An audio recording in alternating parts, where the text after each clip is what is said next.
Hi friends, 2026 IPL సీజన్కు గాను ఈ ఐపీఎల్ యాక్షన్లో ముంబై ఇండియన్స్ టీం టార్గెట్ చేయబోయే ఆటగాళ్లను ఈ వీడియోలో తెలుసుకుందాం.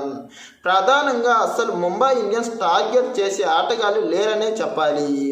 ఎందుకంటే అసలు ముంబై ఇండియన్స్ టీం అనేది ఆల్రెడీ అంతా క్లిక్ అయిందనే చెప్పాలి. ప్రధానంగా వీళ్ళు ఐపీఎల్ ట్రేడ్లో భాగంగానే వాళ్ళకి కావాల్సిన ఆటగాళ్లను తీసుకున్నారు. వీరు ముందుగానే గుజరాత్ టైటాన్స్ నుండి సర్ఫాన్ రూథర్ఫర్డ్ను తమ టీంకు ట్రాన్స్ఫర్ చేసుకున్నారు.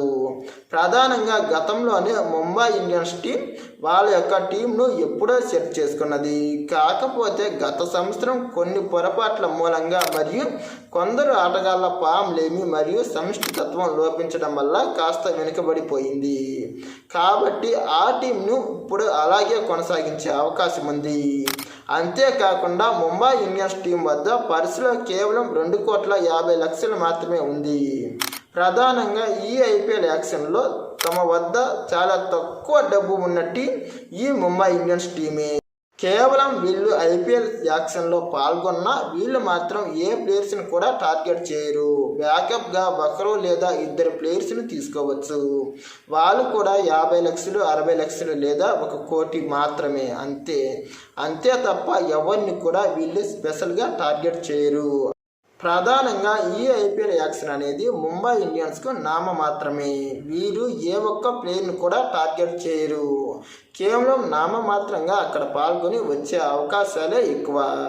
ప్రధానంగా వీళ్ళ టీంను కనుక చూస్తే ఆల్రెడీ ఎక్కువ మంది వీళ్ళు వివిధ దేశాలకు మరియు వారి దేశాలకు గొప్ప పెర్ఫార్మెన్స్ ఇచ్చి మరియు గొప్పగా కెప్టెన్సీ చేసిన వాళ్ళే.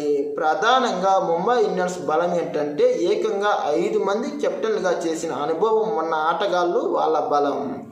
ప్రధానంగా ముంబై ఇండియన్స్ యొక్క బలం ఏంటంటే గతంలో భారత్ టీంకు T20 వరల్డ్ కప్ అందించినటువంటి స్టార్ ఓపెనర్ రోహిత్ శర్మ ఓపెనర్గా కొనసాగడం. ఇక ఇప్పుడు ఆ టీంకు కెప్టెన్గా ఉన్నటువంటి హార్దిక్ పాండ్యా కూడా గతంలో గుజరాత్ టైటాన్స్కు కప్పును అందించిన కెప్టెనే. అంతేకాకుండా వన్డౌన్లో దిగేటటువంటి సూర్యకుమార్ యాదవ్ కూడా భారత్కు ప్రస్తుతం T20లకు కెప్టెన్గా కొనసాగుతున్నాడు. ఇక న్యూజిలాండ్ కెప్టెన్గా ఉన్నటువంటి మిచెల్ సాట్నర్ కూడా ఆ టీంలోనే ఆడబోతున్నాడు. ఇంకా తిలక్ వర్మ కూడా దేశవాళీల్లోనూ మరియు ఇండియా ఏ టీంకు కెప్టెన్గా చేసినటువంటి ఎక్స్పీరియన్స్ అతడి సొంతం. ఇంకా బూమ్రా కూడా చాలా వరకు మ్యాచ్ల్లో పార్ట్ టైం కెప్టెన్గాను కొనసాగాడు. ఇందు మూలంగా గుజరాత్ టీం అనేది ఆల్రెడీ అటు ఆటతో పాటు ఇటు కెప్టెన్ ఎక్స్పీరియన్స్తో గొప్ప టీంగానే ఉంది. అందుమూలంగా ఈ ఐపీఎల్ సీజన్కు గాను ముంబై ఇండియన్స్ టీంకు ఈ యాక్షన్లో గొప్పగా ప్లేయర్స్ను కొనే అవకాశమే రాలేదు. ఇక రానున్న ఐపీఎల్ సీజన్లో ముంబై ఇండియన్స్ టీం ఈ ప్లేయింగ్ 11తో ఎలా ఆడబోతున్నదో చూడాలి.